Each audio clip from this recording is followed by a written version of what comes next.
आपके हमारे सबके बहुत ही चहेते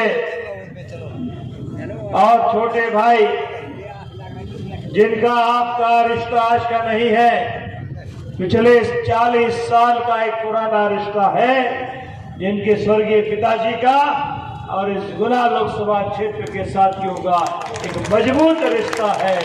ऐसे आपके हमारे सबके छोटे भाई उम्मीदवार भाई यादवीर सिंह जी, मंच पर तमाम हमारे संगठन के तमाम साथीगण, भाइयों बहनों नौजवान दोस्तों, देखिए चुनाव तो हम जीतने वाले हैं। 100% गुना लोकसभा क्षेत्र कांग्रेस की झोली में जाने वाला है। अब लड़ाई दो लोगों के बीच में है तनखा जी, जीतू भाई। एक वो लोग हैं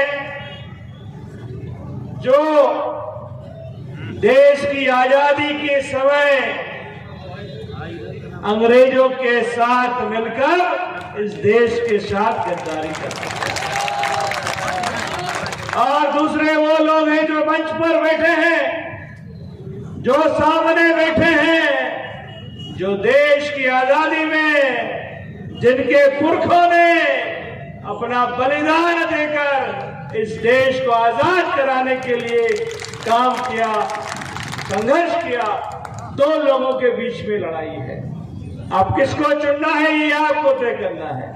मैं बहुत धन्यवाद देना चाहता हूं गुना के साथियों को, मतदाता भाइयों को, कि 2018 में आपने महल के लोगों को सड़क पर घुमाकर उनको बता दिया कि लोकतंत्र में न कोई राजा है न कोई महल है।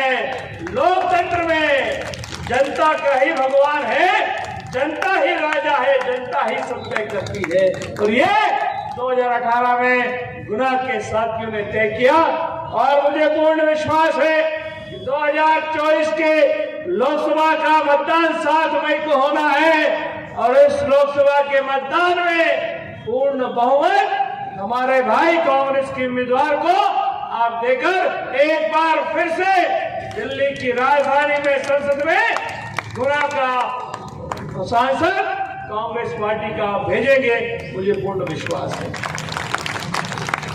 ये वीरेंद्र सिंह जी तो उनको जानते होंगे बहुत अच्छे से, डग्गी राजा भी बहुत पुराने उनके परिचित रहे, कई सालों उन्होंने काम किया। क्यों जी भी, केपी सिंह जी भी उनको बहुत अच्छे से जानते हैं। अध्यक्ष जी क्यों गए भाई भाजपा में,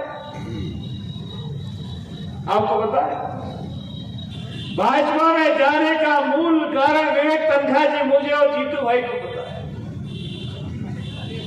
समूचे ग्वालियर संभाग में, समूचे इंदौर संभाग में जितनी अवैध जमीनों पर कब्जा किया था, उन अवैध जमीनी की रजिस्ट्री अपने नाम पर उनको कराना था, इसलिए भाजपा में चले गए, मंत्री भी बन गए। बड़ी अच्छी बात यादवीर भाई ने बताई मुझे कि हम ठीक बोला, हम आज हवाई जहाज से आने वाले थे, हेलीकॉप्टर खराब हो गया, तो हमने कहा कि भाई जेवी और यादवीर जी वहां एयर स्ट्रिप की व्यवस्था देख लीजिए। हमने कहा भैया हवाई जहाज नहीं उतर सकता। जिनके लोकसभा क्षेत्र में जो उद्योग मंत्री हो, उसके क्षेत्र में एयर स्ट्रिप में गड्ढे होता हुआ अंदाजा लगा लीजिए इस क्षेत्र में क्या हुआ होगा। आज हमें सिंचाई के साधनों की आवश्यकता है, हवाई जहाज की जरूरत नहीं है। हमें हमारे गलियों में, हमारे गांव के कूचों में हमारे सड़कों की व्यवस्था हमको चाहिए, हमारे खेत पर हमारे किसान को पानी चाहिए।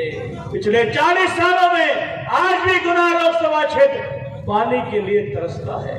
मुझे याद है जब बाई इलेक्शन तनखा जी हो रहा था, जब मैं अध्यक्ष था, उस समय कई गांवों में हमारे बहुत सारे छोटे भाई ये सामने खड़े, इनके साथ कई गांव में हमने जाने का हमको मौका मिला। आज भी गांव में पेयजल का पानी नहीं है। अशोकनगर जिले में कई जगह मैंने ये देखा है। एक मौका हमारे बीच में आया है साथियों, और मुझे उम्मीद है कि 2018 में जिस तरह से आपने हमको मौका दिया, और भाई उसकी क्या गलती है डॉक्टर की, डॉक्टर हमारा छोटा भाई है,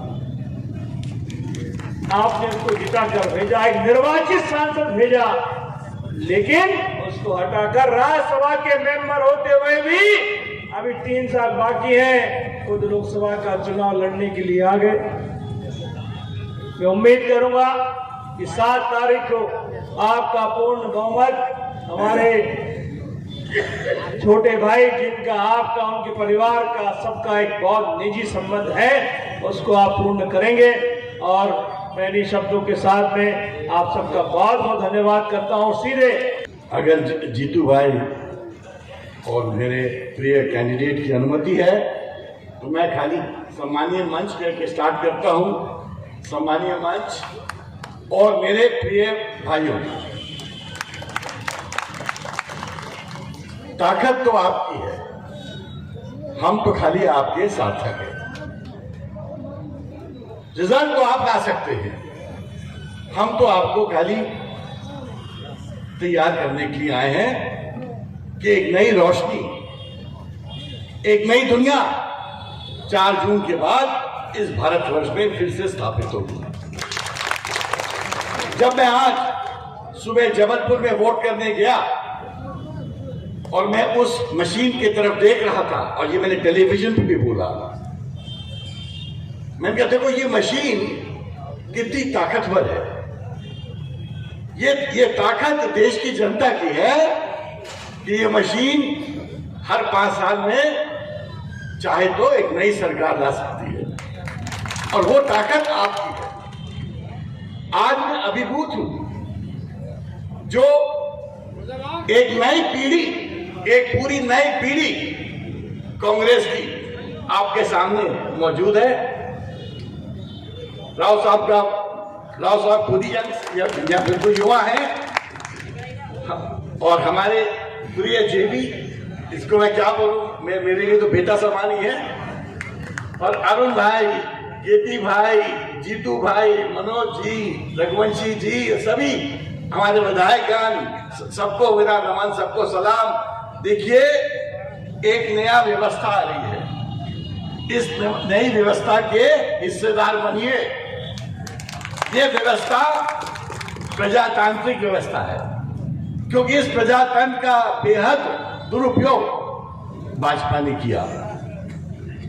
मुख्यमंत्रियों को जेल में डाल दिया, मंत्रियों को जेल में डाल दिया। कांग्रेस का जो पैसा था बैंक में, उसको फ्रीज कर दिया। मैं तो 1.5 महीने सुप्रीम कोर्ट अदालतों में कांग्रेस के लिए लड़ाई लड़ा था। 1.5 महीना लग गया मुझे सुप्रीम कोर्ट से वो फ्रीज हटाने के लिए। आज कांग्रेस के पास पैसा नहीं है, मगर कांग्रेस के साथ जनता है। और मैं बार-बार यही बात बोलता हूं, आपको याद होगा आपातकाल खत्म हुई, जब ये लोग विपक्ष से बाहर आए, इनके पास क्या था? इनके पास पैसा नहीं था, ये तो जेल में थे 18 महीने से, बट इनके साथ जनता थी, और उस आपातकाल को जनता ने अपने मत अधिकार से खत्म किया। इसी तरह मोदी जी की और भाजपा की जो अघोषित आपातकाल चल रही है, जिसपे पूरे विपक्ष को डराया जा रहा है, धमकाया जा रहा है, खरीदा जा रहा है, और एक प्रकार से दबा के रखा जा रहा है, इस आपातकाल, अघोषित आपातकाल का अंत अब आपको 4 जून को करना है। आपका मत एक नई रोशनी, एक नए भारत को स्थापित करेगा। और मुझे पूरा यकीन है कि जो नया एक लीडरशिप कांग्रेस में आई है, एक नई युवा लीडरशिप कांग्रेस में स्टेट में आई है, और जिसका मैं एक सारथी हूं, मुझे पता है कि इस लीडरशिप के साथ कांग्रेस का बहुत ही लंबा भविष्य है। आप देखना अगले 5-10 साल में ये जितने लोग सामने बैठे हैं ना, ये मंत्री और मुख्यमंत्री रहेंगे सब, और वो आपके सेवक रहेंगे।